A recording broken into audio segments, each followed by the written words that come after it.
Écoutez le monde vétérinaire autrement sur Veto Micro, un podcast produit par Thémavet. Bonjour, je suis Marine Slove, vétérinaire touche-à-tout, journaliste et fondatrice de Thémavet. Moi, je suis Sophie Hulford, vétote multicasquette, et je me suis fixée comme objectif l'amélioration du quotidien des vétérinaires. Bienvenue sur la saison 2 du podcast qui donne la parole aux vétérinaires. Vous entendrez ici des consoeurs et des confrères, praticiens ou non, raconter leur parcours professionnel, avec leurs réussites, leurs joies, leurs difficultés et leurs échecs aussi parfois. En se confiant sur une tranche de leur existence et en interrogeant leur quotidien professionnel, ils nous démontrent qu'il y a 1000 façons d'être vétérinaire. Nous avons voulu ici nous raconter tels que nous sommes vraiment.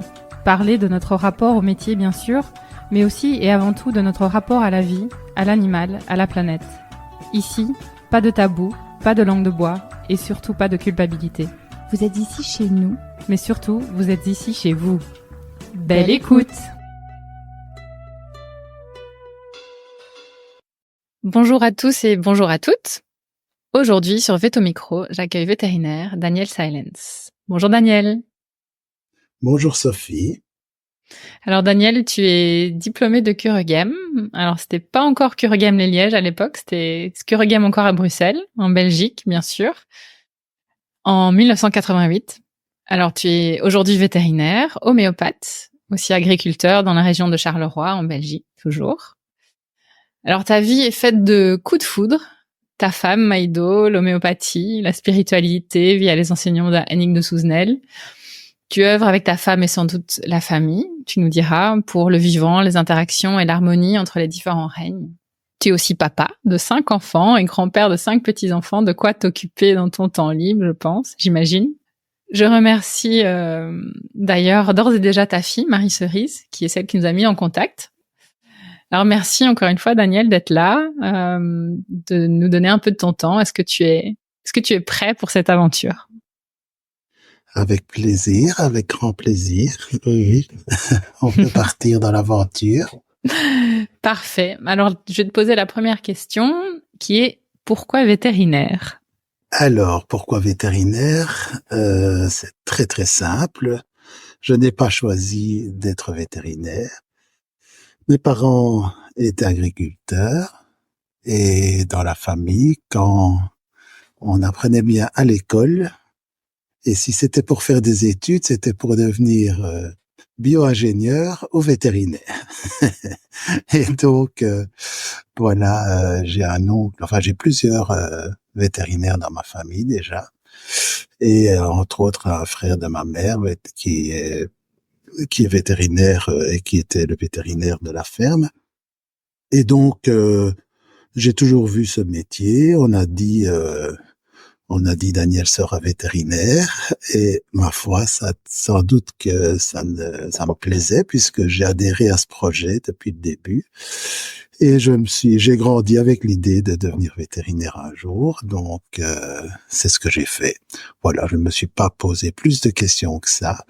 Jamais vraiment la ferme, jamais surtout l'élevage des animaux. Voilà, j'ai été attiré par tout ce qui est la nature. Et donc, j'ai passé mes études de façon très agréable parce que j'apprenais plein de choses qui m'intéressaient beaucoup. J'étais quand même plus matheux et scientifique que littéraire. Et donc voilà, c'était un projet qui me plaisait bien.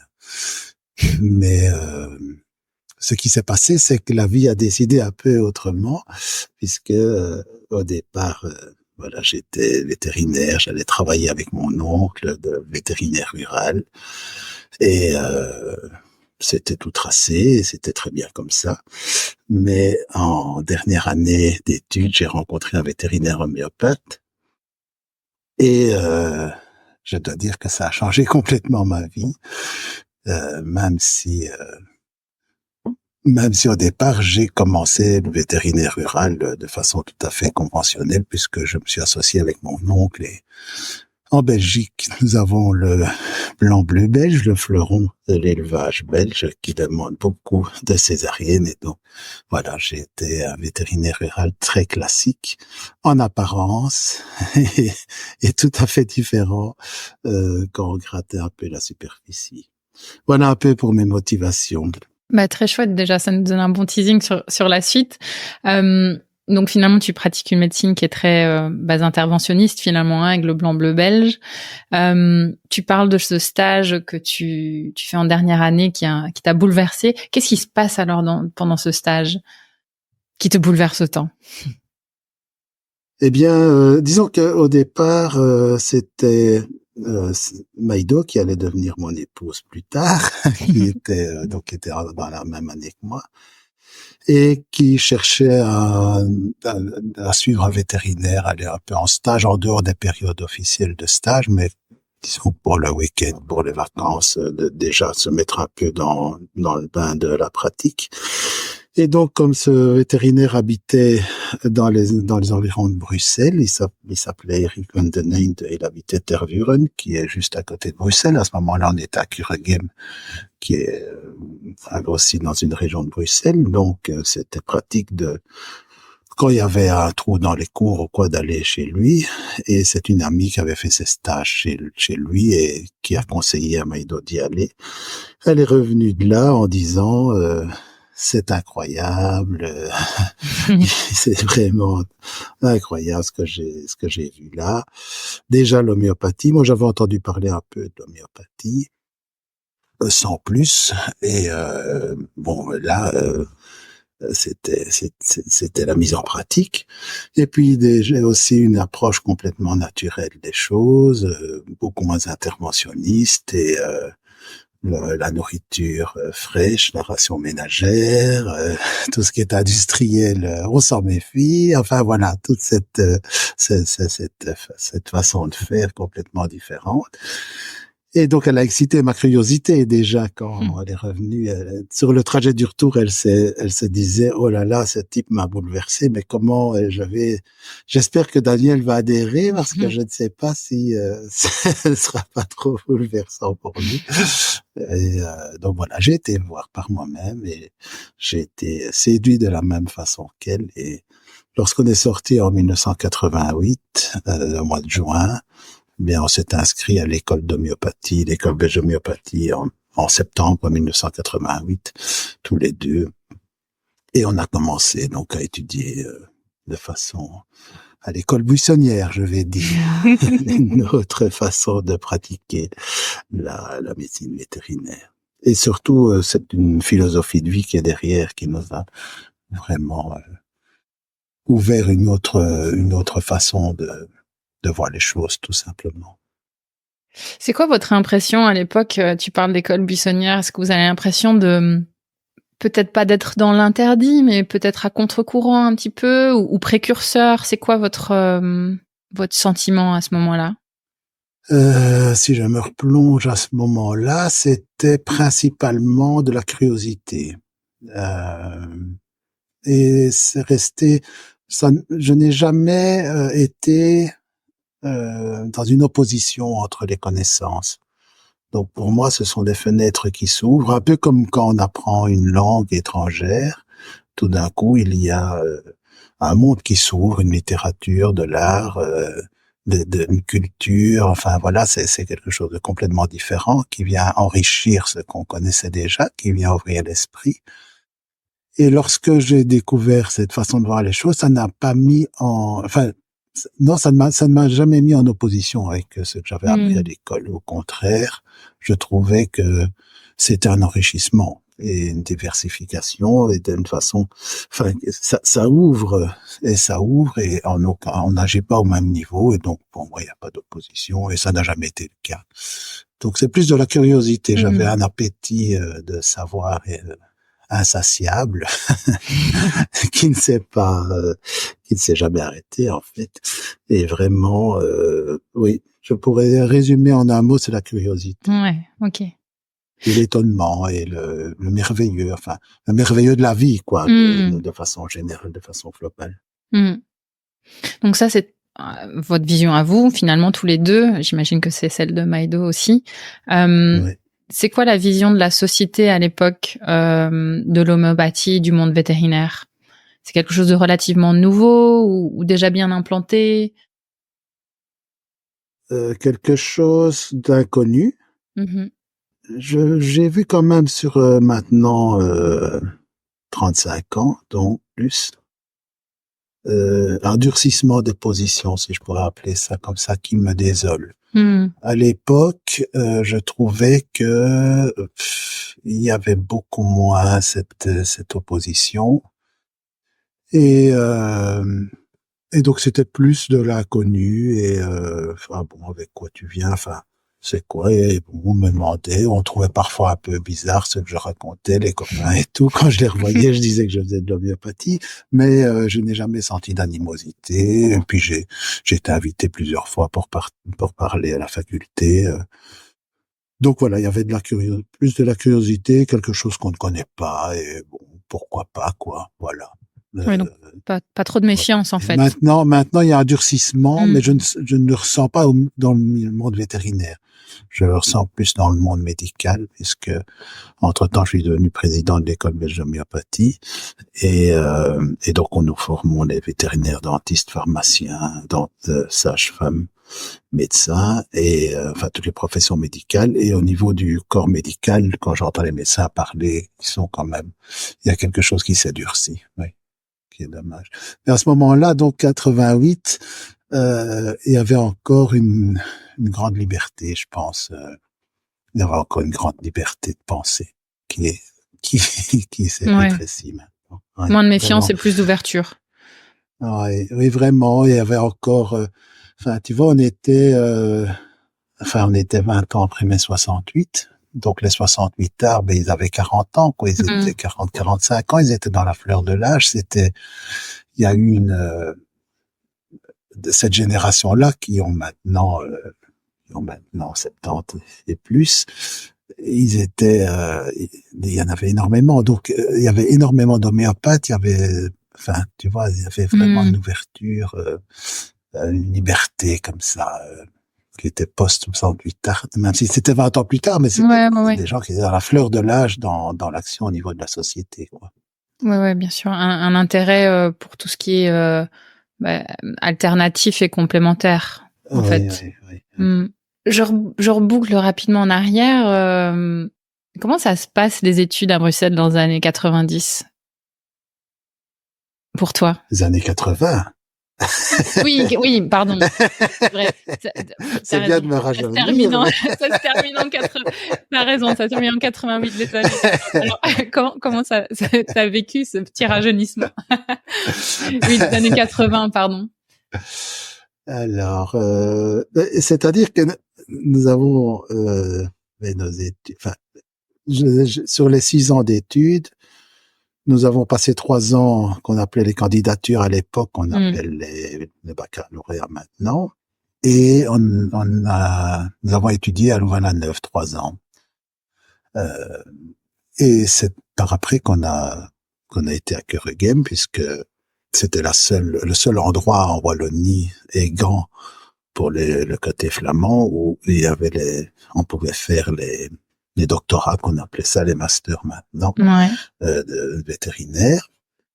Et Keurighem était l'école vétérinaire historique. C'était la première école vétérinaire de Belgique et c'était toujours les anciens bâtiments. Donc voilà, on avait fêté les 150 ans de l'école quand j'étais étudiant. Donc c'était des bâtiments très anciens et qui étaient un peu d'un autre siècle. Et je ne sais pas, c'était une quinzaine d'années auparavant, il y avait une restructuration de l'enseignement et donc Keurighem avait été attaché à l'université de Liège.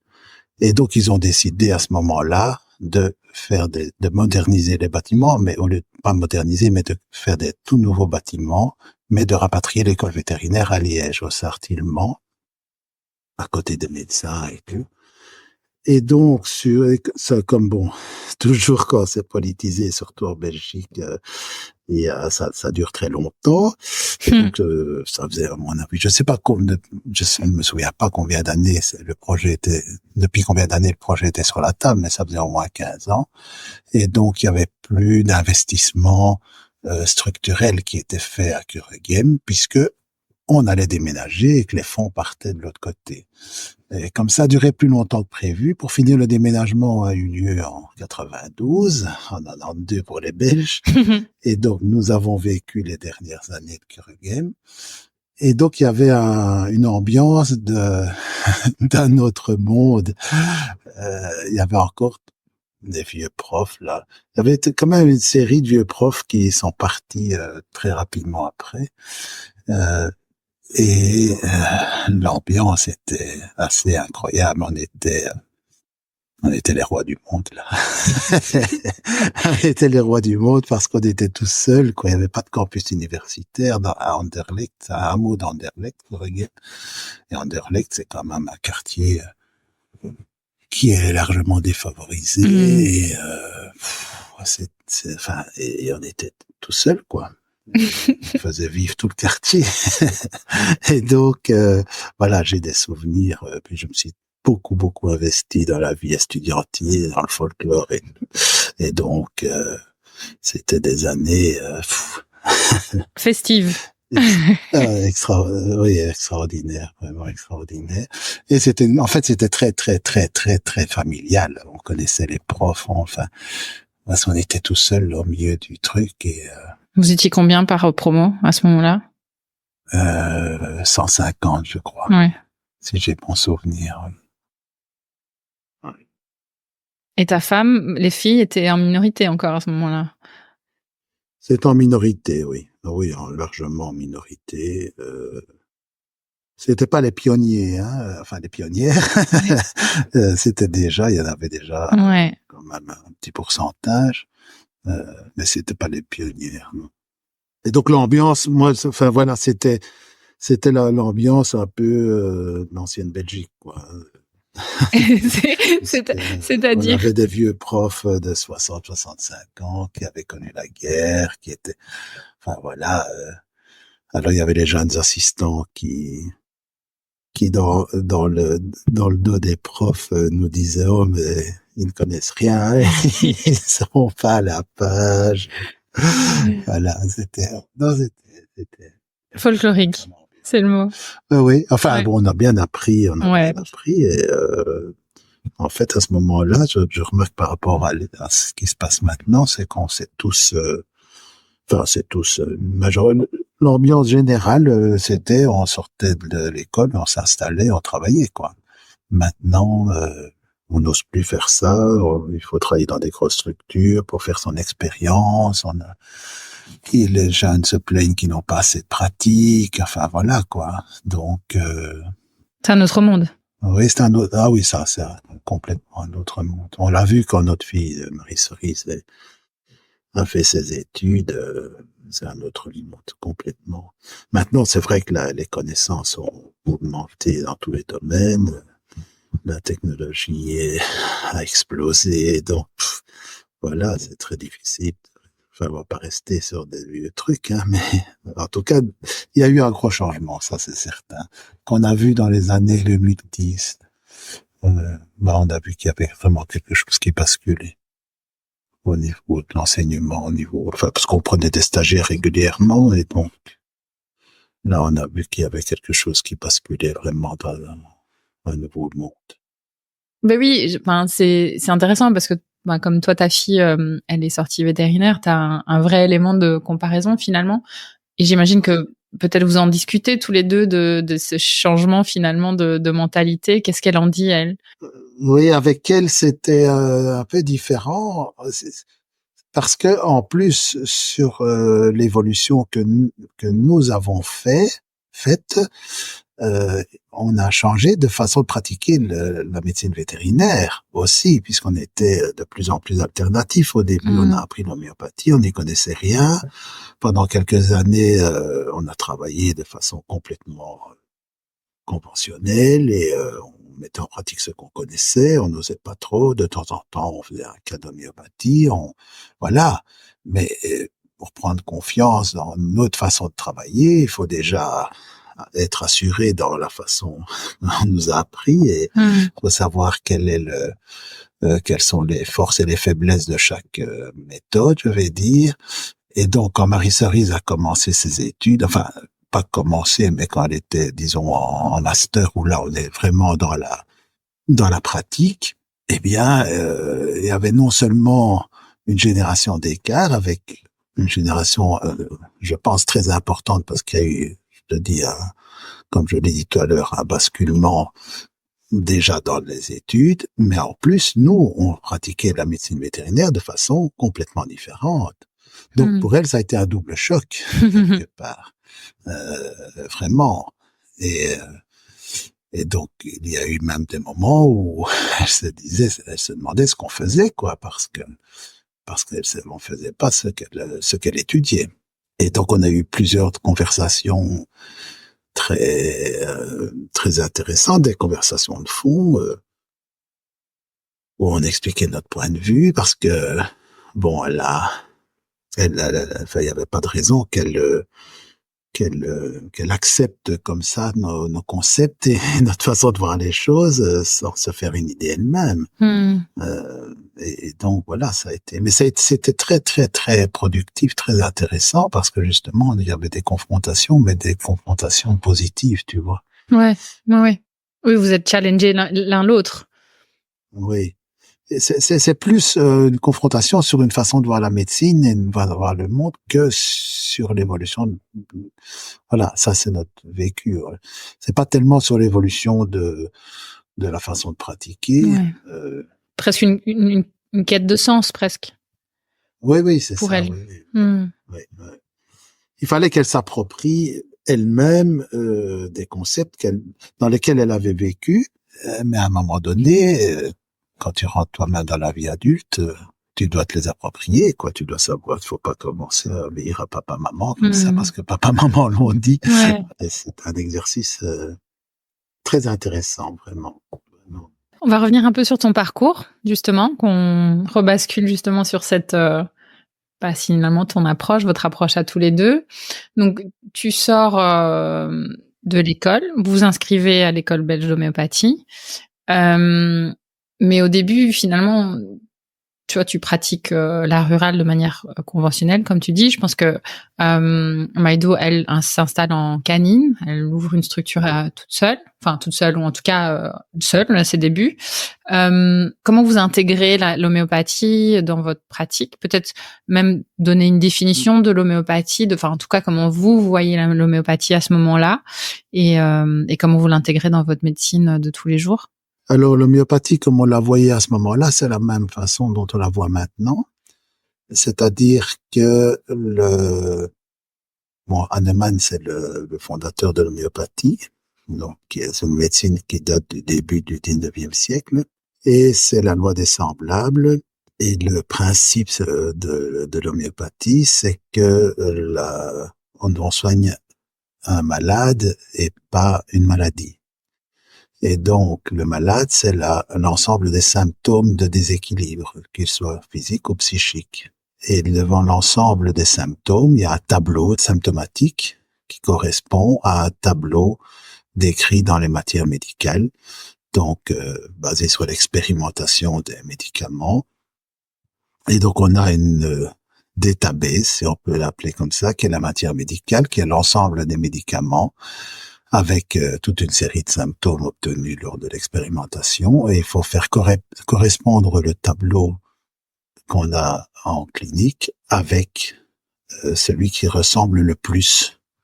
Donc c'est la loi des semblables, celui qui ressemble le plus en la matière médicale. Et donc pour Hahnemann, la maladie, c'est l'ensemble des symptômes qui vient par une incapacité il appelait ça la force naturelle d'auto-guérison, qu'on appellera immunité après. Donc c'est une faille dans l'immunité, dans la capacité de se défendre. Et donc on cherche le médicament qui va redonner la capacité de reprendre en main sa guérison. Et ça, c'est ça qui est fondamentalement différent. on voit la maladie sous un autre regard, sous un autre angle plus global, qui tient compte de l'ensemble des facteurs. Donc c'est un peu, quand je donne le cours d'introduction à l'homéopathie, j'explique souvent cet exemple un peu caricatural. Donc il y a une fuite de gaz qui est la capacité d'auto-guérison, donc l'immunité qui est défaillante. Et lorsque on vient et qu'on rentre dans la pièce et qu'on craque une allumette, eh bien l'allumette fait l'explosion. Le microbe, pour prendre le cas de maladie infectieuse uniquement, évidemment, le microbe est le facteur déclencheur. Et pour nous, c'est la fuite de gaz. Voilà. En gros, mais c'est très caricatural et c'est beaucoup plus nuancé que ça. Mais l'idée, c'est qu'on s'attaque à la fuite de gaz, toujours. Voilà, oui, voilà, c'est ça le plus important. Alors, le gros avantage, c'est qu'on n'a aucune accoutumance des microbes, de résistance aux médicaments, puisqu'on ne s'attaque pas aux microbes, dans le cas de maladies infectieuses, évidemment. Et alors, dans les cas de maladies chroniques et dans les cas de maladies non infectieuses, c'est le même principe, toujours. Donc, on prend l'ensemble des symptômes, on cherche le médicament qui va correspondre le plus. Et donc, on a un éventail d'actions beaucoup plus large qu'en allopathie. Et ça, c'est magnifique. Et chaque fois, on a toujours l'espoir de trouver un médicament plus adapté. Et on peut parfois avoir des guérisons de maladies chroniques qui sont inguérissables. En tout cas, dont on n'a que des soins palliatifs. Quand on prend un médicament à vie, ben c'est palliatif, c'est pas curatif. En homéopathie, on cherche la guérison. Voilà, en gros, c'est ça, la toute grosse différence. Et c'est pour ça que dans ma tête, dans ma façon de voir les choses, je n'ai jamais opposé les deux méthodes, puisqu'on n'agit pas au même endroit, on fait pas la même chose, et qu'on peut tout à fait continuer à prendre des médicaments allopathiques et trouver un médicament homéopathique qui permette de se passer de cette béquille. Donc, voilà. On n'agit pas au même endroit et mon rêve, c'est la complémentarité de médecine et pas l'opposition de médecine. C'est ce qui se fait en Inde. En Inde, ils sont très ouverts à l'ayurvédique, qui est la médecine, leur médecine traditionnelle. Ils sont très ouverts à l'homéopathie. Gandhi avait dit que c'était une médecine non violente, donc ça a aidé pour la propagation de l'homéopathie en Inde et l'allopathie. Et dans les hôpitaux, les patients peuvent avoir un médecin homéopathe, un médecin allopathe et un médecin ayurvédique, quoi. Donc, il n'y a aucun problème chez eux. Donc, pour moi, c'est un peu un rêve, quoi, de pouvoir faire comme ça et d'être complémentaire et pas du tout opposé. À l'époque, tu travaillais avec ton oncle. Lui, il est réceptif à ça? Alors, il était réceptif à l'homéopathie, mais il n'a jamais pratiqué, il n'a jamais étudié, il n'a jamais utilisé. Par contre, il soignait sa famille par homéopathie depuis toujours. Donc, quand je faisais mes stages, quand j'étais étudiant et que je faisais mes stages chez lui, j'ai appris. Enfin, pour moi, l'homéopathie n'était pas inconnue grâce à lui, puisque je le voyais. Il soignait ses enfants comme ça. Enfin, il allait chez un médecin homéopathe. Voilà, donc. Je connaissais un peu les principes, mais bon, voilà, pas en médecine vétérinaire de toute façon. Et donc, quand je suis sorti de l'école, moi, j'ai travaillé tout à fait de façon conventionnelle pendant quelques années et pendant même temps. Et petit à petit, nous avons introduit l'homéopathie dans notre pratique. Au départ, en appui, on faisait les deux, et puis de plus en plus, on a lâché l'allopathie, et maintenant, c'est quasiment 100%, quoi. Voilà, maintenant, il y a une grande partie de l'activité qui n'est pas de la médecine, c'est les vaccins, les identifications, les opérations, enfin voilà, ça c'est ni de l'allopathie ni de l'homéopathie. C'est voilà. Mais quand il faut soigner, en tout cas, on privilégie toujours de donner d'abord un médicament homéopathique et puis si ça va pas, on passe à autre chose. Et à l'époque, qu'est-ce qui appuie la transition qui est progressive? Est-ce que c'est le fait que tous les deux vous améliorez vos connaissances en étant inscrits à l'école, ou est-ce que c'est vous prenez confiance finalement dans votre médecine conventionnelle et donc vous vous sentez plus à l'aise d'expérimenter sur d'autres choses? Voilà, comment ça se passe tout ça? Ça se passe en douceur. Le plus difficile pour moi, pour nous, ce qu'on en a pas beaucoup parlé, c'était de prendre confiance en nous, dans l'homéopathie. Parce que justement, c'est tellement différent la façon de voir les choses, et puis on doit trouver le revers de la médaille, c'est qu'il n'y a pas un médicament classique pour une pathologie bien précise. Et donc, pour un cas de diarrhée, par exemple, néonatale chez le veau, il faut choisir le bon. C'est vrai qu'il y a peut-être 10, 15 médicaments qui sont les plus fréquents, mais il faut quand même choisir celui qui est le plus adapté. Et donc, au départ, on manque de confiance en soi et on se dit, si on trouve pas le bon, ça va pas aller, voilà. Donc, on a appris à gérer tout ça, à faire plus confiance parce qu'on voyait les cas et puis petit à petit on prend confiance en soi et puis après on doit affiner aussi le pronostic et savoir combien de temps on a devant soi pour agir et avant de passer à autre chose. Enfin, tu vois, c'est c'est un ensemble de facteurs qui fait que petit à petit, et puis après on fait un cas où c'est incroyable et ça nous rebooste pour 6 mois. Et puis voilà, et puis je vais soigner un cheval qui a des problèmes d'emphysème et non, on n'en sort pas et il se fait soigner par les médicaments conventionnels depuis des années, et puis avec un remède, il y a tout qui s'arrange. C'est très caricatural ce que je dis, mais un cas comme ça, après tu te dis waouh, ça vaut la peine de continuer, ça vaut la peine de continuer à étudier, tu vois. Et donc maintenant, comme je donne cours d'homéopathie beaucoup, bien ce que j'essaye de faire passer dans les cours, c'est de donner la confiance en soi. C'est plus difficile, à mon avis, dans la transmission, c'est ça. Et une fois qu'on a confiance en soi, qu'on a confiance à la méthode, on avance plus vite parce qu'on se dit ça va marcher. Oui. Et au début, on a peur, quoi. Ouais. Moi, je parle uniquement par expérience, c'est mon expérience. Il y en a d'autres qui ont une autre expérience, évidemment. En tout cas, moi, c'est mon expérience. En plus, comme je m'aidope pas, mais moi, je travaille en association. Il fallait quand même qu'on soit un peu cohérent l'un comme l'autre dans les traitements. Donc, je pouvais pas non plus. La marge de manœuvre était plus étroite que quand un fermier maintenant, un éleveur bio me téléphone en demandant des traitements homéopathiques, je suis beaucoup plus à l'aise, évidemment, que si on m'appelle parce que je suis le vétérinaire et que j'invente de soigner autrement. Il faut quand même être déjà sûr de soi pour persuader l'éleveur qui ne t'a pas appelé pour ça, tu vois. Et oui, d'ailleurs, comment ça se passe, ça, la confiance des éleveurs Mais c'est-à-dire que les éleveurs, il y a toujours le côté humain, donc il y a déjà la confiance mutuelle, et puis l'éleveur, il ne voit que le résultat de toute façon. Donc si ça marche, il est d'accord. Hein.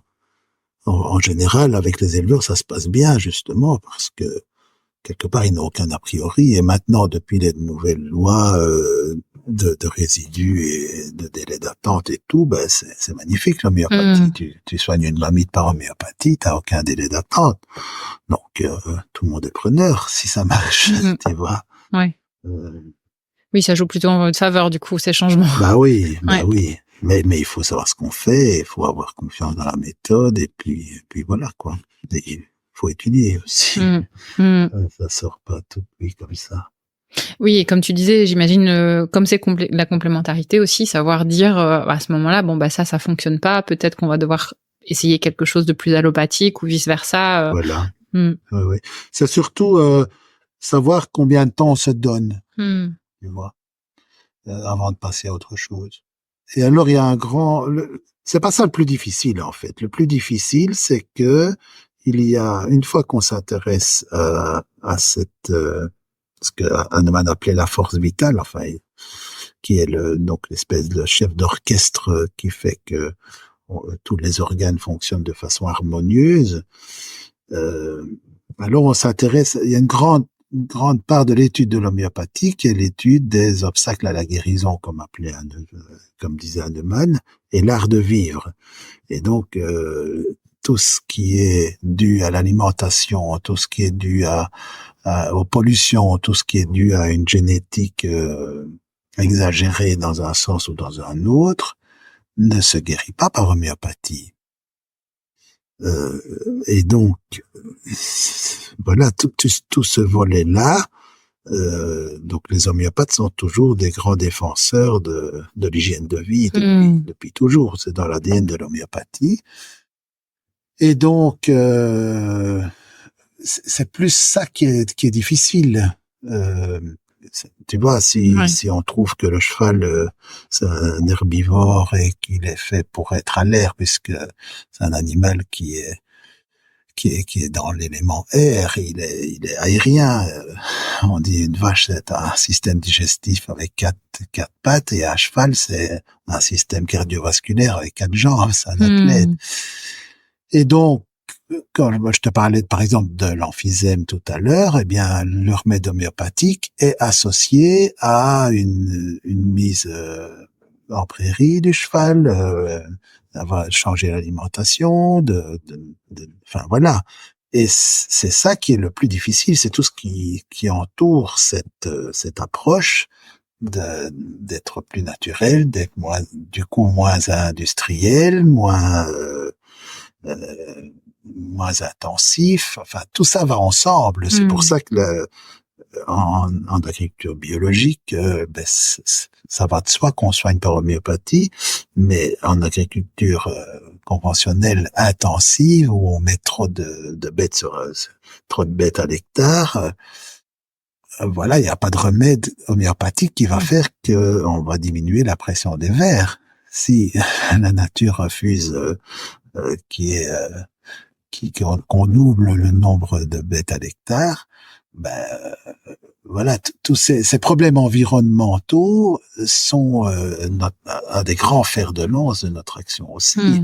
Et ça, c'est beaucoup plus difficile. C'est un volet beaucoup plus difficile à aborder surtout quand on est au début, comme je te dis, où j'étais pas appelé pour dans ce milieu-là, dans un milieu qui est chez des gens qui réfléchissent à une autre façon de voir les choses, tu vois. Oui. C'est ça, c'est vraiment là-dessus que c'est plus difficile. Si j'arrive dans un manège et que je vois que tout est stérilisé, que tous les aliments sont chimiques, qu'il y a plus de foin, qu'il y a plus de paille, qu'il y a plus alors on soigne des à-coups et alors c'est magnifique, c'est miraculeux, mais dès qu'on veut remettre en question la façon de gérer la zootechnie quelque part, alors ça grince un peu des dents et ça ne va plus. Ouais. Tu vois, c'est là que c'est surtout à ce niveau-là que c'est difficile. C'est pas le fait d'utiliser l'homéopathie ou pas. Le fait d'utiliser l'homéopathie, quelque part le client, puisque nous avons des patients, mais c'est le client avec qui nous avons le rapport. Il n'est pas toujours d'accord, quoi. Mais si on donne un médicament homéopathique et que ça va bien, tout le monde est d'accord, a priori. Voilà. Ouais. On est toujours mis dans notre examen, c'est de voir si ça fonctionne ou pas. Voilà. Ouais. Après, ce que tu dis là, en quelque sorte, c'est vrai pour l'allopathie aussi. Je pense à pas mal de cas, notamment en équine, parce que moi j'ai plus fait l'équine, mais où le changement de management est super important. Je pense ce que tu disais, les emphysèmes, les ulcères gastriques, ce genre de choses, et que les propriétaires sont très contents d'avoir une réponse rapide avec de l'oméprazole par exemple, mais que sur le long terme, finalement, même les médicaments allopathiques finalement ne fonctionnent pas ou sont vraiment juste un pansement, et tant qu'il n'y a pas ce changement de paradigme et de mentalité, on a aussi la même problématique finalement. Oui. oui. Mais la preuve, c'est que c'est dans les études vétérinaires maintenant, on fait attention beaucoup plus à ça qu'avant. Vraiment. L'accompagnement, tu veux dire du propriétaire ou Le management. La partie management. Mais oui. Tant mieux. Et c'est sur ce terrain-là, c'est certain qu'on ne s'oppose pas, on se rejoint, mais nous, on est quelque part plus radicaux, puisque même, tu vois, au niveau de l'alimentation, même, tu vois, même l'alimentation industrielle pour les chiens et les chats, pour nous, c'est un grand cheval de bataille, qu'on est plus dans l'alimentation ménagère, parce que il y a cette fameuse énergie vitale, cette force vitale dont Hahnemann parlait, et pour nous, une vitamine C produite artificiellement, une vitamine C produite dans une pomme avec le soleil, c'est pas la même vitamine C, quoi. Donc, voilà. Mais il y a moyen de s'entendre. Oui, je vois il y a moyen de s'entendre, et c'est justement ça qui est intéressant, c'est qu'on peut discuter au niveau scientifique avec des arguments. En tout cas, le management, faire un bon management, c'est quand même la clé de la médecine vétérinaire. Et médecine humaine aussi. Ouais, bien sûr. Bien sûr. Ouais, bien sûr. Mais les gens s'attendent un peu trop souvent à des solutions miracles.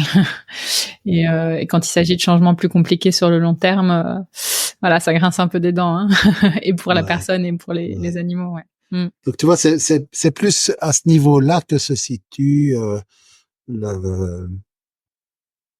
le travail, je veux dire, un vrai travail que de convaincre, que de pouvoir donner un médicament homéopathique. Ça ne pose. Oui. Donc c'est vraiment une approche holistique quelque part. Oui, tout à fait.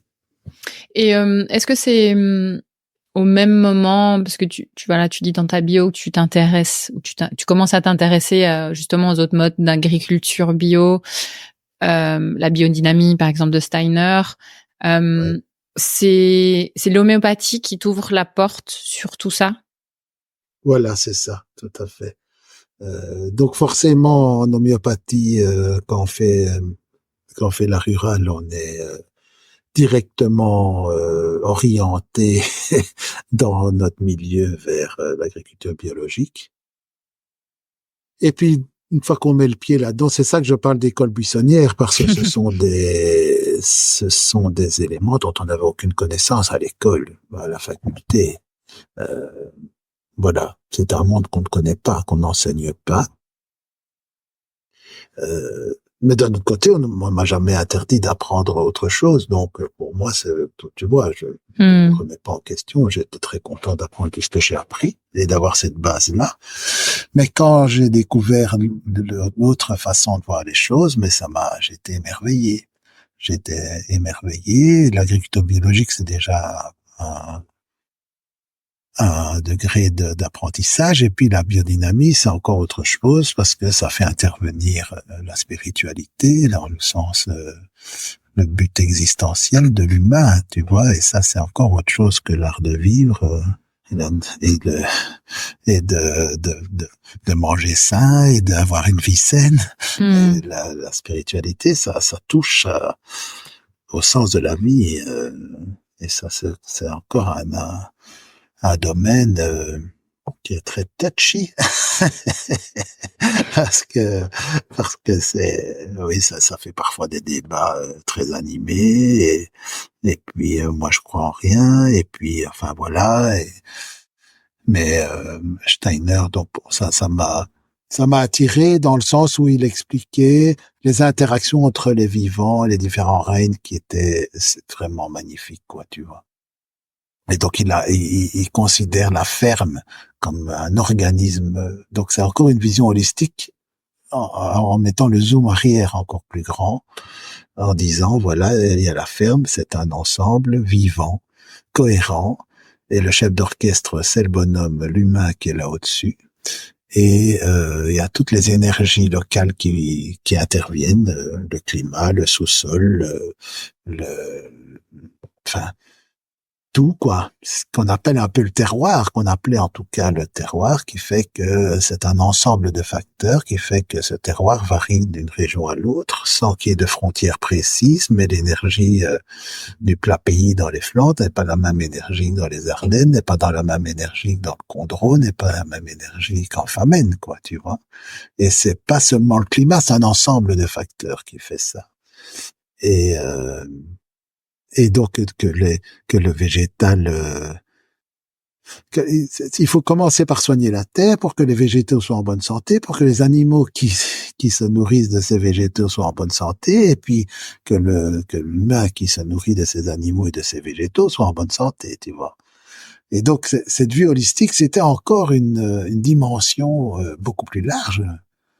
Et pour moi, ça a été vraiment, c'est merveilleux, quoi, de voir les choses sous cet angle-là. Vraiment, en expliquant. Et il revisitait le rôle des minéraux, du carbone, du magnésium, de l'oxygène et tout, avec dans un film plutôt que de façon figée. Comme c'est un peu comme si on remettait la physiologie par rapport à l'autopsie, quoi. Ouais. Tu vois. Ouais, je vois ce que tu veux dire. Et donc ça m'a vraiment très fort attiré. Et cette interrelation entre tous les règnes, c'est magnifique, quoi. Et alors là, j'ai remercié le ciel d'avoir une formation vétérinaire, où je n'ai pas dû choisir entre une espèce animale. Tu vois, une formation généraliste où le rôle du chien, le rôle de la chèvre, le rôle des chevaux, le rôle des vaches, et tout ça, la basse-cour, enfin, tu vois, l'image d'Épinal de la ferme de Martine à la ferme, où chaque animal a son rôle à jouer et l'équilibre vient dans la diversité. Et pour moi, c'est une tellement grande perte de faire des fermes que de vaches, ou des fermes que de chevaux, ou des fermes que de cochons, ou des fermes que de lapins. Tu vois, c'est tellement complémentaire tout ça. Enfin voilà. En fait, il t'aurait juste fallu un cours de devenir agronome en même temps, et puis la boucle était bouclée. Oui, mais les agronomes, ils sont pris dans leur truc d'agronomie aussi. Bah oui. Ouais, bien sûr. Parce que après, évidemment, comme je me suis intéressé beaucoup à ça, j'ai donné beaucoup de formations, j'ai donné beaucoup de cours, j'ai croisé beaucoup d'agronomes aussi, et on a bien parlé de tout ça, mais ils me racontaient la même chose au niveau de leur formation, tu vois. Ouais, c'est très restrictif peut-être. Mais oui, enfin, faut jamais jeter le bébé avec l'eau du bain, parce que c'est ça, on connaît de plus en plus. Et si on est dans quelque chose qui semble toucher à l'universel, c'est pas parce que ce qu'on apprend de nouveau doit coller avec ce qu'on connaissait, sinon c'est pas juste, quoi, tu vois. Donc je sais pas si tu me comprends dans ce que je dis, mais qu'il y ait une suite, un lien. En tout cas, il faut pas avoir peur de découvrir. Enfin, tu vois, pour moi, je suis très intéressé par la science expérimentale, parce que elle met en évidence des choses qui sont là, et si notre théorie ou notre façon de voir les choses est bonne, ça ne va pas être mis en question, jamais. Ou alors c'est qu'on doit changer de façon de voir les choses. Il faut que ça colle à la pratique aussi, ça c'est très important. Et ça, c'est des choses que tu as mis en pratique, j'imagine, quand tu as repris la ferme familiale en 2006? Oui, c'est ça. Donc j'ai repris la ferme familiale, mais bon, il restait plus grand chose, il restait 10 hectares parce qu'il n'y avait pas de successeur. Au départ, c'était pas prévu. Et donc, j'ai repris pour faire un peu comme un laboratoire. Déjà, on avait quelques chevaux dans la famille, et puis je me suis dit, je travaillais beaucoup avec les l'épeautre, entre autres pour pour donner comme aliment aux chevaux, par exemple. J'ai beaucoup travaillé sur cet aliment-là, qui est un aliment très complet et qui permet de passer plus facilement d'une nourriture industrielle à une nourriture naturelle. Et donc je me suis dit, si j'ai la ferme, ce sera un peu mon laboratoire. et donc passer à l'agriculture biologique alors que mon père était encore sur la ferme. Ça n'a pas été. Ça n'a pas été simple, oui. Et donc, voilà, il fallait, ça m'intéressait parce que c'était pas mon gagne-pain, donc je pouvais me permettre de faire ça en dilettante et je pourrais mettre en pratique et voir un petit peu. Donc ça m'a donné une façon vraiment très intéressante et c'était très instructif. Voilà, une fois que je voyais un peu comment ça se faisait, ça donne plus de poids à ce qu'on dit puisqu'on l'a vécu parce que c'est expérientiel et c'est pas seulement dans les livres. Ouais, bien sûr. Et donc voilà, j'ai tenu les vaches, quelques chevaux et un peu de culture. Et il y a des exemples, il y a des choses que tu as mis en place qui t'ont vraiment bluffé, des choses que tu dis, ah mais ça c'est juste incroyable, que tu as expérimenté.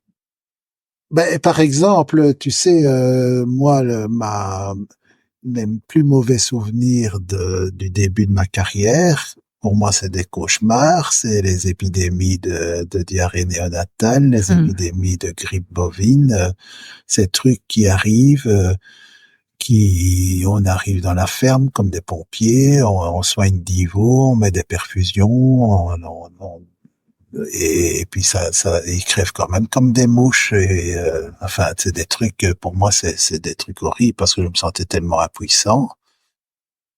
Et puis ici maintenant j'ai entre 5 et 7, 8 vélages par an, donc c'est un petit échantillon, c'est pas la même chose que quand on a 100, évidemment, il faut relativiser les choses, mais donc les veaux sont rompis et je n'ai depuis presque maintenant 20 ans, cette année-ci ça fait 20 ans, je n'ai jamais soigné une diarrhée néonatale.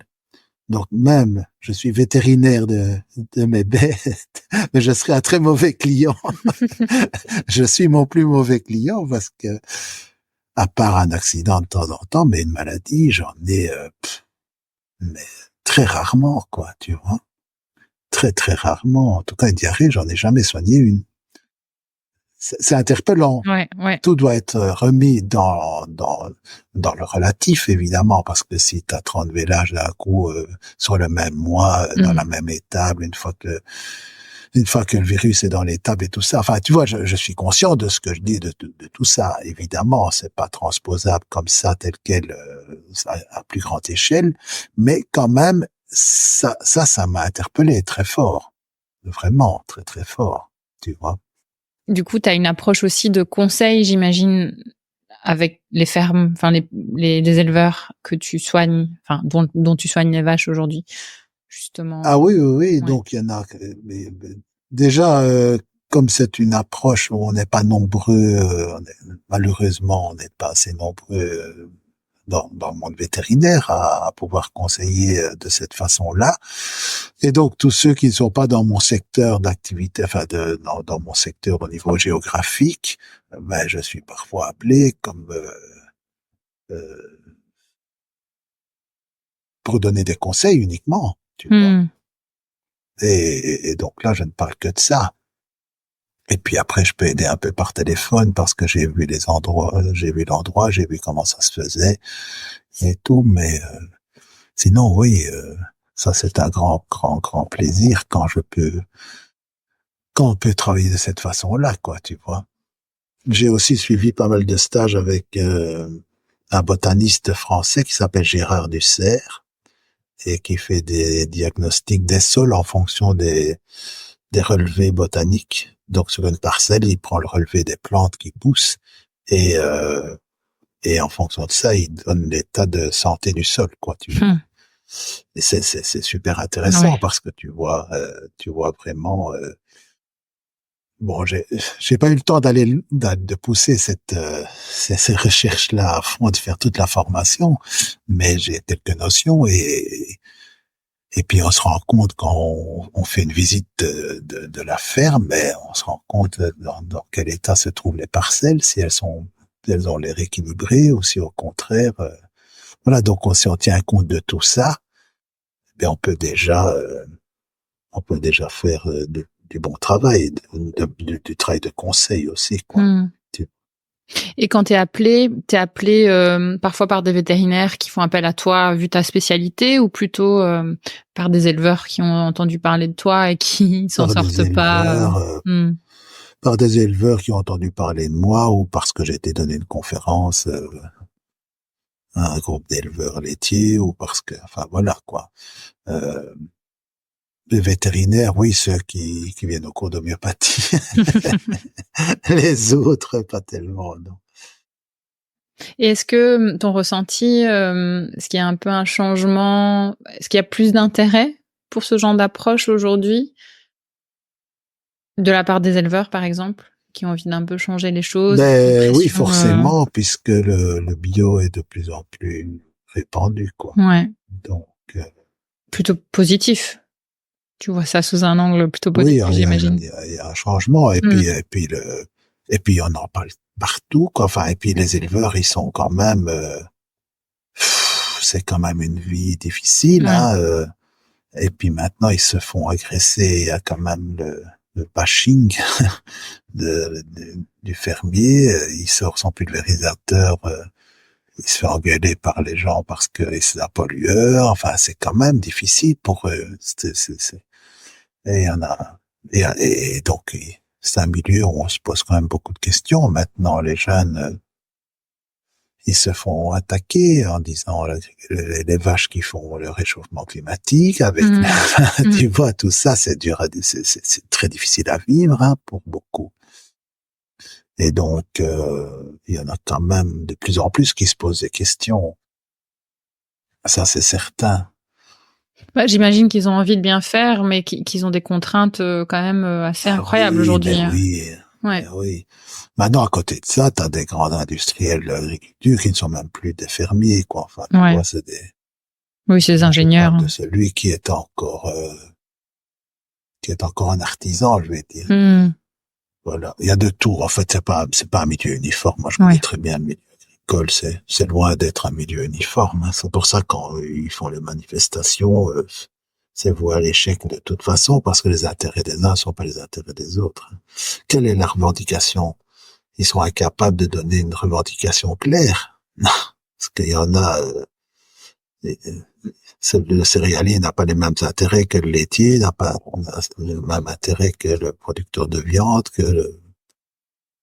donc c'est très très très très difficile à donner une revendication claire. La seule chose sur laquelle tout le monde est d'accord, c'est la simplification administrative. Là, je pense que ça fait 100% d'adhésion.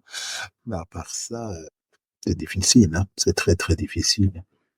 Oui, parce que, comme tu dis, comment survivre finalement quand on a une pression financière, et puis d'un autre côté une pression sociétale et liées aux pressions écologiques, climatiques, etc., qui font qu'on doit faire les choses de manière beaucoup plus raisonnée et plus lente, qui sont en inadéquation totale, ouais. Ouais. Mais oui, c'est très difficile et dans un milieu où on travaille 90 heures semaine, quoi. Enfin, c'est fou. C'est vraiment difficile.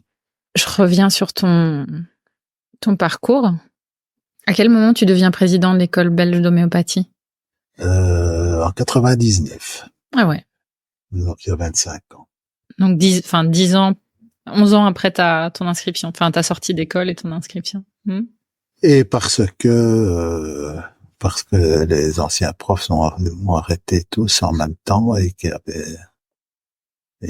là. Fallait quelqu'un pour reprendre le flambeau. Il fallait quelqu'un pour reprendre, quoi. Il fallait quelqu'un qui s'y colle. Et voilà, mon ambition n'était pas de devenir président à vie. Mais voilà que... Je sais, non, c'est pas comme Poutine. Et donc, maintenant, on essaie de former les jeunes, une nouvelle équipe pour reprendre le flambeau. Et donc, voilà. C'est quoi ton travail au sein de l'association en tant que président? C'est d'organiser tout l'enseignement, d'organiser les cours, les cursus de cours, d'organiser les conférences, les séminaires, les stages des étudiants. Et alors, dans les années, 2003, 2004, on a lancé une école internet avec du e-learning avant la date. Et donc, ça a été un travail assez considérable. Et donc maintenant, on a beaucoup d'étudiants étrangers, on a, beaucoup travaillé là-dessus. On a créé un site qui s'appelle Homéopel. Et voilà, qui est un site portal d'information sur l'homéopathie pour tout public. Et puis, il y a un volet éducation. Et maintenant, le nouveau projet, c'est la bibliothèque, c'est le centre d'archives de la Société Royale Belge d'Homéopathie. Est-ce que l'école dépend de la société? Et elle a 150 ans d'âge, donc il y a des archives qui ont été accumulées par les médecins depuis 150 ans, et il y a une richesse là assez extraordinaire, et on est en train d'organiser tout ça pour que ce soit accessible par tout le monde. Et donc c'est nous pour un gros travail, avec lequel on est en route pour le moment. Vous digitalisez tout ça, c'est ça? C'est surtout référencé déjà dans un premier temps, référencé, mais je travaille avec une archiviste dont c'est le métier, et en fait, c'est un métier comme tous les autres. Donc, chaque document, il faut mettre le nombre de pages, le truc, le machin. C'est assez colossal. Il faut d'abord faire des tutos. On a des sites spécialisés pour les centres d'archives. Et donc, on s'est abonné à un programme comme ça, mais il faut faire les tutos qui soient spécifiques à notre matière, quoi. Donc, c'est très excitant, mais c'est très chronophage. Oui, j'imagine. J'imagine. Et l'école, les cours, c'est accessible que aux professions médicales, ou bien c'est ouvert à tout le monde? Ouais, c'est ça. Profession médicale. Enfin, c'est-à-dire qu'il y a toujours quelques personnes qui ne sont pas du profession médicale qui viennent en satellite comme ça pour des cours d'information, mais qui n'ont pas accès à la pratique. Ils ne font pas les stages, ils ne font pas les examens, voilà. Mais ce sont des bons ambassadeurs de l'homéopathie, quoi. Parce qu'ils comprennent vraiment la profondeur et la philosophie qui est derrière. Déjà, ils en font la promotion, mais donc il y a toujours un groupe de gens qui tournent autour et qui sont pas forcément de la profession médicale, mais la formation n'est réservée qu'aux professions médicales. C'est réglementé en Belgique? En Belgique, oui. Enfin, uniquement pour les médecins, pas pour les vétérinaires. Mais donc il y avait le ministre Collat en 94 qui avait voulu faire une loi pour réglementer ça, donc pour l'homéopathie, l'ostéopathie, l'acupuncture et la chiropraxie, donc pour reconnaître les médecines complémentaires, ces quatre-là en tout cas. Et puis il a été démissionné parce que je ne sais plus pourquoi, mais en tout cas la loi a été votée avant qu'il s'en aille, et 20 ans plus tard il fallait mettre en application, c'est comme ça en Belgique, il fallait mettre en application la loi, et donc en 2014 c'était la ministre Ankelins qui était ministre de la Santé publique, et qui a il y a eu une commission qui a été chargée de mettre en application la loi. Donc maintenant, l'homéopathie est réservée aux médecins et titulaires d'un diplôme. Voilà, ça a été très très politisé tout ça. Ce qui fait qu'à l'heure actuelle, en Belgique, c'est un des seuls pays européens, avec la Suisse, je pense, où c'est reconnu légalement le titre de médecin homéopathe. Mais ça ne vaut pas pour les vétérinaires. Les vétérinaires, on fait ce qu'on veut. Et tu trouves ça bien, pas bien? le fait que ce soit réglementé? Ça ouvre quoi comme perspective ou ça ferme quoi comme perspective?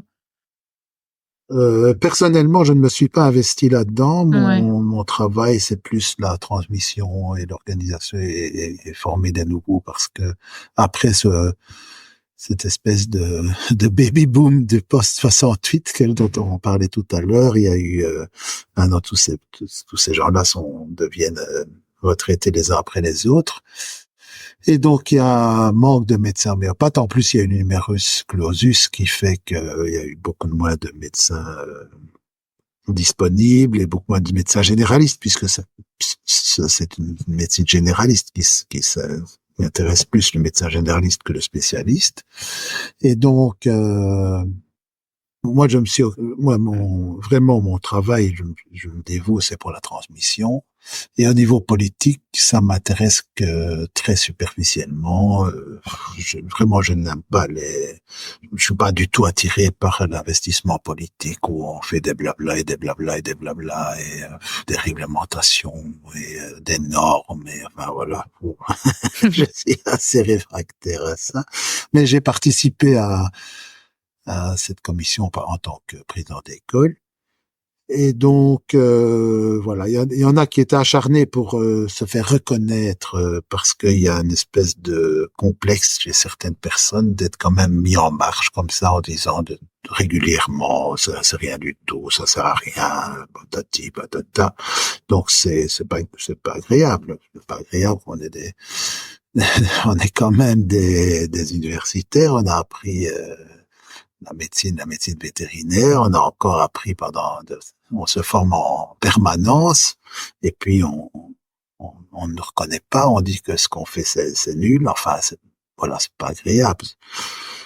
Pour certains, en tout cas, ils le vivent mal, et donc il y en a qui se sont battus pour cette reconnaissance. Oui, ça protège d'un côté, d'un autre côté, on se fait reconnaître avec des critères qui ne correspondent pas, tu vois. Comme quoi, par exemple? Mais comme quoi, par exemple, evidence-based medicine, la médecine par les preuves, ben il faut prouver sur des cohortes avec un médicament que ça agit sur les otites des enfants, par exemple. Mais en homéopathie, on individualise le traitement. Bah oui. Alors comment veux-tu qu'on sache qu'un médicament est capable de soigner 80% ou à 80% d'efficacité dans les otites? C'est impossible. Ouais. Donc il faut avoir des critères bien spécifiques à nous. Il faut dire voilà, le traitement par homéopathie, par un remède qui semble prescrit selon la loi des semblables et pas de façon automatique. Comme ça c'est un exemple parmi d'autres, Ouais. tu vois. Et donc on doit avoir des critères spécifiques à notre façon de travailler, sinon ça ne sert à rien. On ne sait pas comparer des pommes et des poires. Et donc maintenant, en tout cas, en Belgique, il y a un groupe qui s'appelle DINOM de recherche, mais c'est donc une dynamisation homéopathique, DINOM. Et eux, ils sont maintenant ils ont prouvé ça, ils travaillent comme des dingues là. Et ils ont prouvé qu'il y a un message reproductible et spécifique dans les très hautes dilutions. Et donc avec le microscope électronique et tout, enfin ils ont fait des recherches assez incroyables et maintenant c'est indiscutable. Maintenant que ce produit contienne un message spécifique et reproductible, soit capable de guérir, ça c'est encore une autre étape dans le processus de preuve, tu vois. Pour moi, c'est pas très important puisque les preuves, c'est les cas cliniques. Oui, oui. Mais bon, ça évite aux gens quand même de dire que l'homéopathie c'est du sucre ou de l'eau, quoi. Voilà. Et donc quand on dit voilà, vous mettez un verre d'eau, un verre de ci dans la Meuse, à Namur, et vous le reprenez plus loin et voilà, c'est ça l'homéopathie, ça n'a aucun sens. Maintenant, c'est prouvé, vraiment, ça, c'est prouvé avec. Je pourrais te donner 2-3 exemples de preuves scientifiques que ça existe et que maintenant, donc, c'est prouvé que la dilution-dynamisation, les hautes dilutions, il y a moyen de faire, qui porte un message qui est autre que l'eau pure. Voilà. Et qui est reproductible. Donc, ils ont fait ça avec 3 ou 4 médicaments, le gelsemium, le cuprum, encore un autre, je ne sais plus. Et donc, chaque fois qu'on donne le message gelsemium à cette solution, elle redonne les mêmes résultats. Chaque fois qu'on donne le cuprum, elle redonne les mêmes résultats. Et ces résultats sont différents les uns des autres. Tu vois, c'est reproductible et spécifique. Écoute, ça, oui, tu pourras me donner les liens. Effectivement, on pourra les mettre en lien du podcast. Ce serait intéressant pour ceux qui veulent aller un peu plus oui. En détail. D'accord. J'imagine t'es pas sans savoir que l'homéopathie est fortement décriée en France, hein, avec l'arrêt de son remboursement par la Sécu il y a quelques années. Et donc un peu ce que tu disais au début du podcast, finalement, que il y a eu un vrai durcissement et moins d'ouverture par rapport à cette médecine finalement. Mais c'est-à-dire que il y a 2 débats, tu vois, il y a un débat purement scientifique, voilà, où c'est scientifique, donc on se base sur des preuves, sur ci, sur là. Et alors malheureusement, le débat est pollué par la finance, quoi. Et bon. Et ça, c'est un autre débat qui fait que celui une fois qu'il y a un conflit d'intérêts, on ne parle plus de la même chose. Et ça pollue tout, évidemment, le lobbying, machin, les trucs. Oui, tu veux dire lobbying pharma, par exemple. Oui, financier, évidemment. Et bon, le nouveau président français, enfin, c'est pas nouveau maintenant, mais le président actuel est un pur produit de Big Pharma, donc voilà, il va défendre ses copains, quoi. Bon, voilà. Ça, c'est pas... Faut pas non plus donner des accusations comme ça sans à la légère, mais en tout cas, il y a des conflits d'intérêts qui sont connus et qui polluent le débat. Ça, c'est certain. Et finalement, tu me diras ce que tu en penses, mais décorrélé de l'opinion publique et en tout cas les besoins du, je veux dire consommateur, mais plutôt patient-client, qu'il y a quand même de plus en plus une demande accrue pour de la médecine. Il y a 2 tiers, il y a une demande de la part de 2 tiers de la population. Ce qui est énorme. C'est énorme. C'est vraiment énorme et c'est tellement dommage, quoi, tu vois, de ne pas répondre à ce besoin par manque d'effectifs. Et tu crois que manque d'effectifs parce que, de manière générale, bon, évidemment, pas assez de médecins, mais aussi parce que les médecins s'engagent moins dans cette voie-là, sont moins intéressés. Pourquoi tu penses qu'il y a moins d'homéopathes? Mais écoute, c'est une discussion qu'on a depuis 20 ans. Parce que, je dis, après les années 80, 90, il y a eu une baisse dans toutes les écoles d'Europe occidentale, en tout cas. Et donc, on a tellement débattu là-dessus.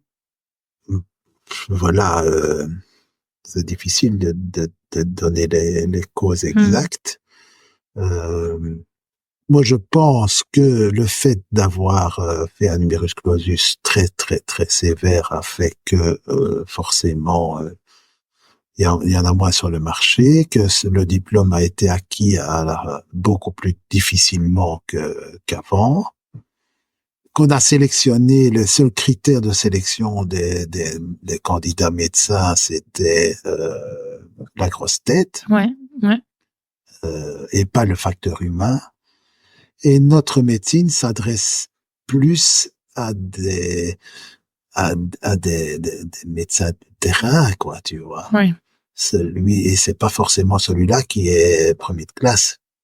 Donc ça, je pense que ça a joué énormément. Et puis une fois que tu t'as sué pour avoir ton diplôme, tu veux faire la spécialisation en ci ou en là qui va te rapporter 2 ou 3 fois plus que le médecin généraliste. Hein. Et une fois que tu es là, que tu es chirurgien, radiologue, tu vas plus faire l'homéopathie, évidemment. plus les pédiatres, les ORL, enfin ces spécialisations-là, ces spécialistes-là, ils sont plus attirés par l'homéopathie parce qu'ils voient celui qui cherche, il se dit, enfin un pédiatre par exemple, une fois qu'il voit comment agit l'homéopathie et qu'on peut. En plus maintenant, on dit qu'il faut arroser sur l'antibiotique quand même. Donc qu'est-ce qu'on donne à la place? Nous, on a des outils, mais en allopathie, qu'est-ce qu'on a si on n'a plus d'antibiotiques, quoi, tu vois? Et donc voilà, il y a plus, c'est plus logique que ces spécialistes-là s'intéressent à l'homéopathie plus qu'un chirurgien ou un radiologue. Hein. Ouais. À part exception, évidemment. Ou même un cardiologue. Enfin, tu vois, c'est tellement spécialisé. Et la solution, ce serait quoi, selon toi? Je ne sais pas. La solution, moi, j'y travaille tous les jours en faisant de la promotion pour l'homéopathie, en transmettant à des jeunes, quoi. Ouais. Et puis, petit à petit... mais moi, j'ai étudié beaucoup l'histoire de l'homéopathie et il y a toujours eu des vagues. Donc, ça remonte déjà, ça, le nombre de candidats remonte déjà par rapport à il y a 20 ans. Donc, voilà. Ok. Bon, tu m'as parlé d'un autre coup de foudre aussi, celui des pratiques spirituelles d'Annick de Souzenel. Ouais. Peut-être tu aimerais nous expliquer ce qu'elles sont. J'étais évidemment bouquinée un petit peu parce que j'avais entendu parler du nom, figure-toi, mais pas du tout de ce que ça disait. Donc pour nos éditeurs, je pense que ce serait intéressant de leur expliquer un peu. Et puis peut-être comment cette approche elle a influencé ta vie et puis ta pratique en tant que vétérinaire.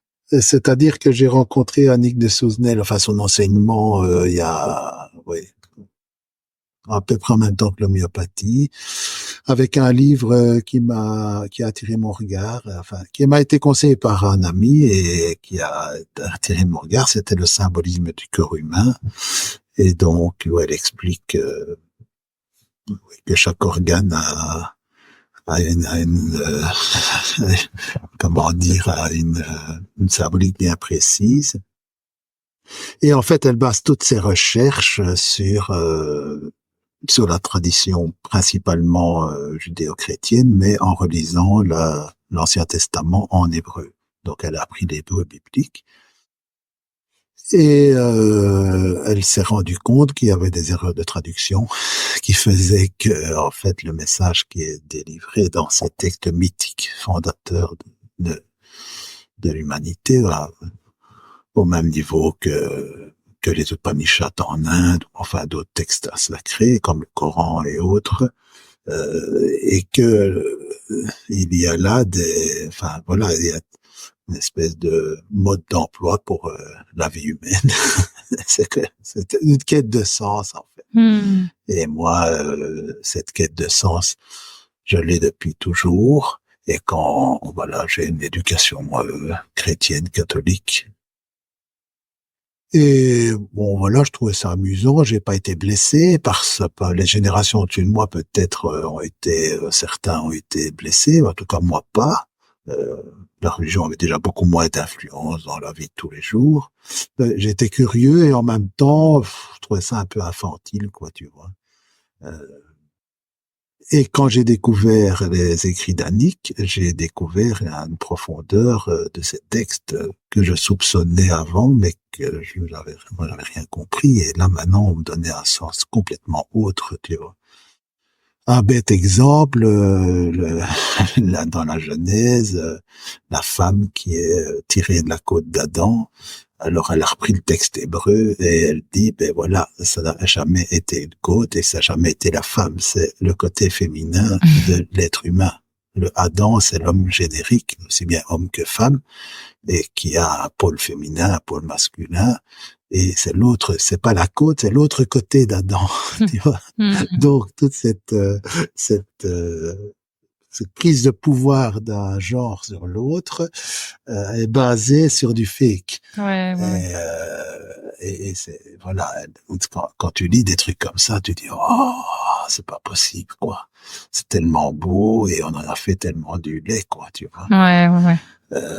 Et donc moi j'ai ouvert des yeux et du coup J'ai suivi son enseignement au début beaucoup plus difficile, enfin beaucoup plus superficiellement parce que j'avais déjà l'homéopathie, j'avais ma pratique, on avait 5 enfants, on avait une vie bien chargée, on avait l'école, et puis petit à petit, je me suis intéressé de plus en plus, et maintenant, Annick est devenue une amie vraiment, et je participe à l'association Ariga, qui est une association qu'elle a créée pour un peu diffuser son enseignement, et bon, je m'occupe de l'antenne belge en quelque sorte.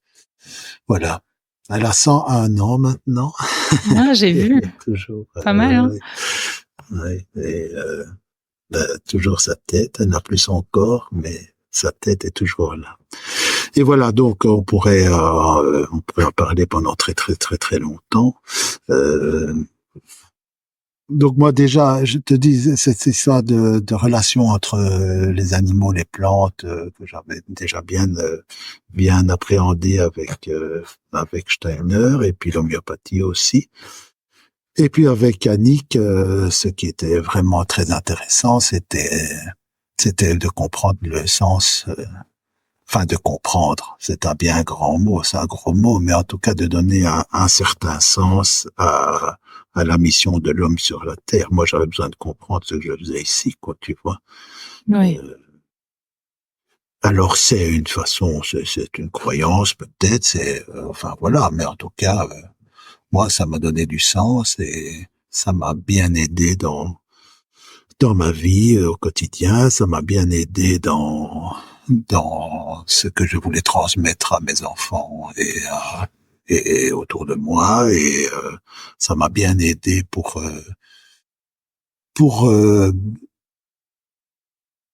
mettre un sens à la relation entre l'homme, l'animal et la plante, et maintenant on est dans une perte de repères. Comme le monde est en une mutation majeure, les repères s'effondrent, et on a un nouveau monde qui est en train de se créer, et dans toutes ces grandes mutations, c'est toujours très stressant parce que on perd nos repères.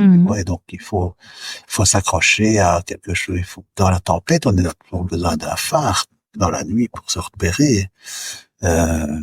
Et pour moi, ce que l'enseignement d'Annick est un phare qui donne un sens intemporel. C'est méta-historique, ce sont des mythes fondateurs qui sont, enfin voilà quoi. Donc maintenant, quand je vois qu'on s'entretue encore maintenant pour des guerres de religion, ça me rend d'une tristesse sans nom, parce que c'est pas ça qui est écrit dans le texte, quoi. Ouais. C'est écrit, oui, ça peut être interprété de certaine façon au premier niveau, mais c'est complètement débile vraiment complètement débile de prendre ça au premier niveau. Ça n'a pas été écrit pour être lu au premier niveau, tu vois. Ça parle de l'intériorité, ça parle pas de l'extérieur. Voilà. Et donc, par exemple, même le rôle de la mission de l'animal, et enfin, tu vois, on est en plein dedans, avec le mouvement vegan et tout, enfin, c'est quand même des questions existentielles, et pour nous vétérinaires, t'es en plein dedans, quoi, tu vois. Le bien-être animal, jusqu'à quel point c'est juste, jusqu'à quel point on exagère dans un sens ou dans un autre, ou on va pas assez loin dans un sens ou dans un autre. Enfin, tu vois,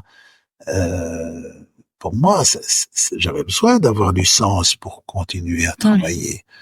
Tu vois, c'est vrai que faire chevalier de la césarienne et en faire 10 sur la nuit, et dire voilà, est-ce que c'est normal d'avoir une race qui ne sait plus se reproduire naturellement, tu vois, mais est-ce que c'est normal d'avoir une vache qui donne 50 litres de lait par jour? Est-ce que c'est normal d'avoir du blé qui donne 12 tonnes à l'hectare? Est-ce que c'est normal d'avoir des chiens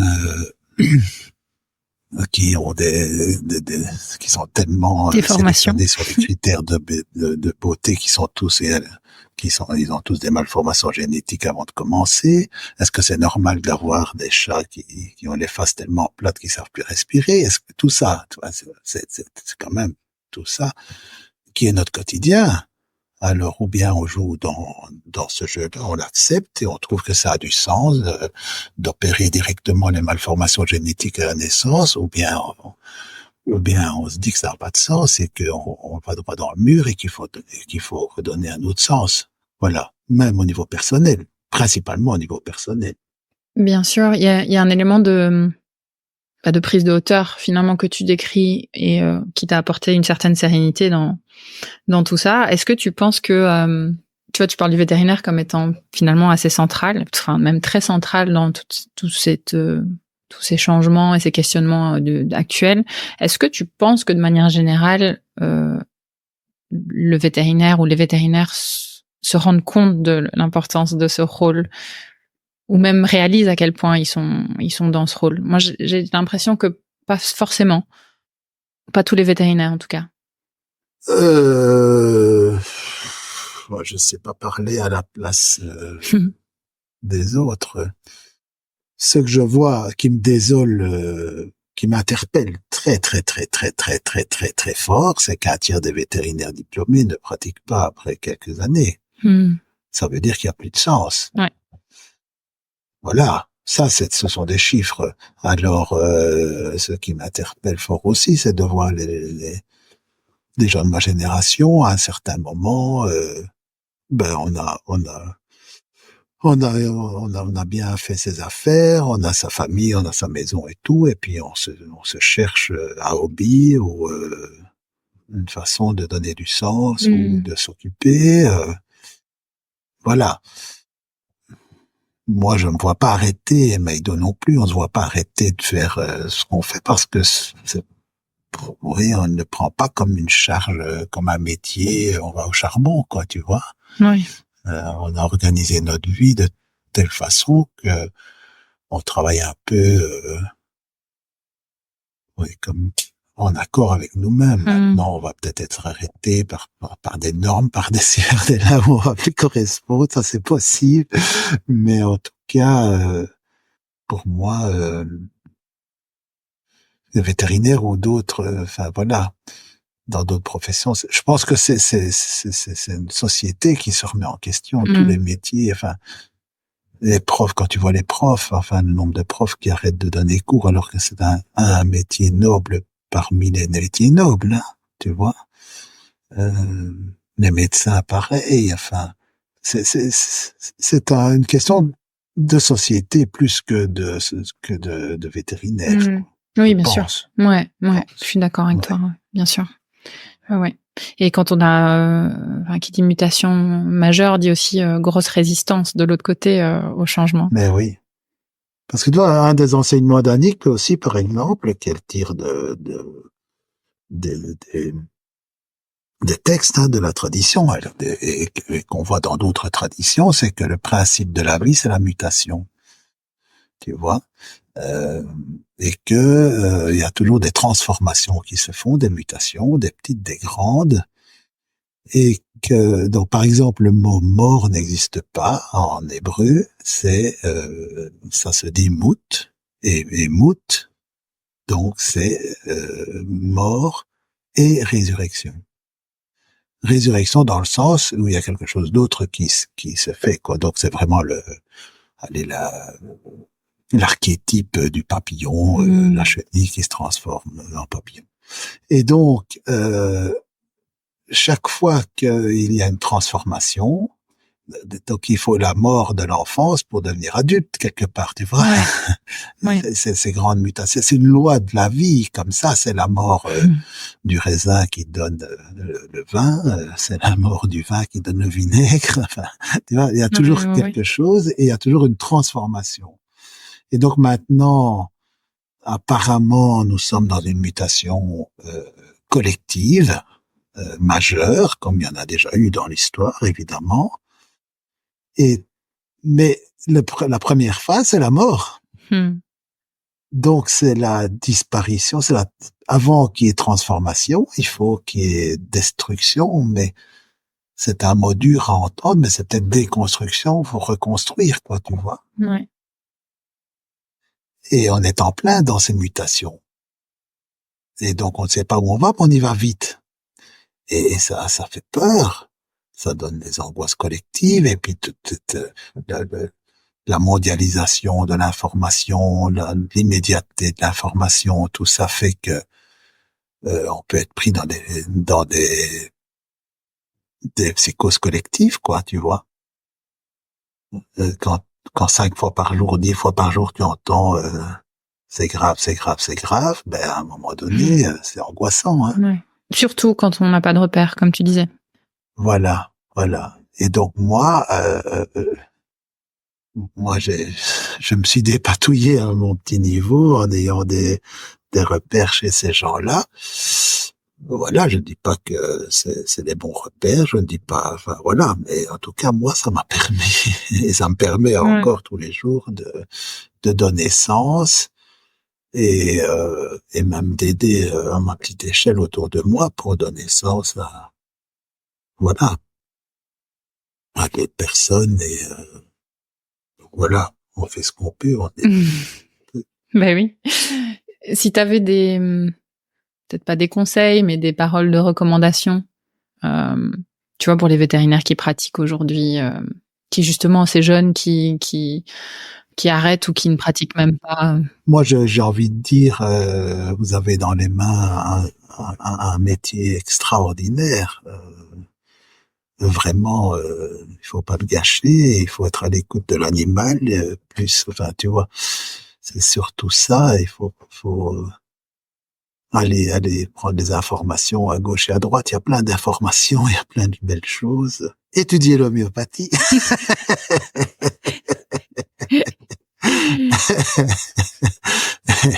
Et puis, ouais, et puis voilà. C'est vraiment, et n'ayez pas peur de vous lancer, n'ayez pas peur. Et alors, je pense que, oui, c'est un peu bateau ce que je vais dire, mais c'est l'amour au départ, quoi, tu vois. Il faut aimer l'animal, il faut aimer la vie. Tu vois, on ne peut pas devenir des techniciens. On doit vraiment, s'il n'y a pas cet amour, si on ne parle pas avec le chien, avec la vache, avec le cochon, et qu'on voit pas, enfin, tu vois, il y a une communication qui se fait au-delà de la parole avec l'animal, quand même, tout vétérinaire le sait, et le fait tous les jours, Et avec l'humain aussi, d'ailleurs, hein. Avec l'humain, et avec le patron de l'animal aussi, évidemment. À un moment donné, si on fait par une technique extraordinaire une opération incroyable, mais on voit là cet animal qui ne demandait pas ça, est-ce que ça vaut vraiment la peine, quoi, tu vois? Ouais, tu crois que c'est ça, que c'est un manque de sens qui est un petit peu sous-jacent à tout ça? Ces départs, par exemple, du métier et ces jeunes qui ont du mal à trouver leur place finalement? En tout cas, moi, j'ai eu personnellement plusieurs stagiaires qui sont venus. Ça m'est arrivé plusieurs fois en cours d'études qui avaient arrêté leurs études parce que ça ne répondait pas du tout à l'idée qui se faisait de ce qu'étaient les études vétérinaires. Mm-hmm. Ils ne voyaient pas où ça allait les amener. Et puis on leur a dit va chez eux, peut-être que et donc j'ai redonné le goût à plusieurs jeunes de recommencer les études parce qu'ils ont vu que c'était qu'il y a moyen de pratiquer une médecine vétérinaire qui n'est pas désincarnée, en fait. Ouais. Indépendamment de la méthode. Hein. Oui, bien sûr. Ouais. Indépendamment de la méthode. Oui, là, c'est pas une histoire d'homéopathie ou pas homéopathie, c'est une question d'incarnation, c'est le bon mot. Incarnation du métier, de l'amour de l'animal, de l'humain. Ça nous questionne sur la motivation profonde. Oui. Tu vois. Quelle est la motivation profonde? Ben, au départ, si t'as pas envie de soigner l'animal, si t'as pas le temps, si t'as pas en toi la mission du soignant, du soigneur, ben, il faut faire un autre métier, quoi. Alors là, il vaut mieux arrêter tout de suite. Mais si tu aimes soigner, c'est un don qu'on a ou qu'on n'a pas. Enfin, ça ne donne pas une qualité d'être différente, mais c'est une mission différente. Il y a des gens qui se sentent appelés pour soigner et il y en a qui se sentent appelés pour autre chose, tu vois. Ouais. Et il faut pas perdre de vue ça, quoi. Quand on fait vétérinaire ou médecin, faut d'abord soigner. C'est quand même le but. C'est l'ADN, quoi. Oui. Alors que, comme tu disais un peu plus tôt dans le podcast, que finalement, c'est plutôt, t'es intelligent, donc tu peux faire des études de médecin ou de vétérinaire, ce qui n'est pas du tout la même chose. Mais non. Ouais. Oui, ou pour gagner de l'argent, Oui, ou pour avoir une place dans la société, ou je sais pas, il y a plein de motivations. Ouais. Et puis, parfois, ça t'arrive après, hein, comment on appelle ça, la vocation. J'aime bien ce mot-là, vocation, c'est vocarer, être appelé, quoi. Et si tu revoyais le jeune Daniel Salens de l'époque, tout fraîchement sorti de ton cursus de vétérinaire, tu lui dirais quelque chose? Tu lui donnerais un message? Non, vraiment, t'es bien. Continue comme ça, tu lui dirais. Oui, continue comme ça. T'es bien n'aie parti. pas peur. En tout cas. Peut-être n'aie pas peur d'être qui tu es. Peut-être qu'au départ, je manquais de confiance en moi.